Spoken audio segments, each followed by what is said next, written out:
और बुलेटिन की शुरुआत बड़ी खबर के साथ करेंगे। इस वक्त बड़ी खबर श्रीनगर से आ रही है।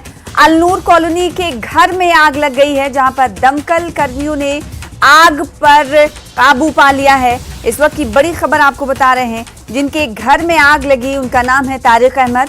तो श्रीनगर से इस वक्त की बड़ी खबर आपको अलनूर कॉलोनी से बता रहे हैं, जहां के एक घर में आग लगी है। दमकल कर्मियों ने आग पर काबू पा लिया है। इसकी तस्वीरें आप देख सकते हैं टीवी स्क्रीन पर। कितनी भयानक ये आग है।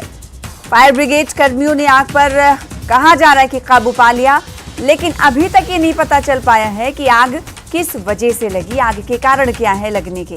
तो श्रीनगर से इस वक्त की बड़ी खबर आपको बता रहे हैं और इस तस्वीर को देखकर आप अंदाजा लगा सकते हैं किस तरह से रात के अंधेरे में ये आग ललकते हुए दिखाई दे रही है। तो अलनूर कॉलोनी है, जहां के एक घर में आग लगी है। ये घर तारिक अहमद का है। तारिक अहमद के घर में आग लगी।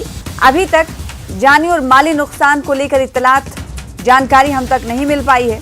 फिलहाल आपको बता दें कि अच्छी खबर यह है कि दमकल कर्मियों ने आग पर काबू पा लिया है, लेकिन आग की वजह क्या है, किस वजह से आग लगी, ये जानकारी अभी तक नहीं मिल पाई है। तो बड़ी खबर इस वक्त श्रीनगर से आपको दे रहे हैं, जहां के अलनूर कॉलोनी में ये आग की तस्वीर है।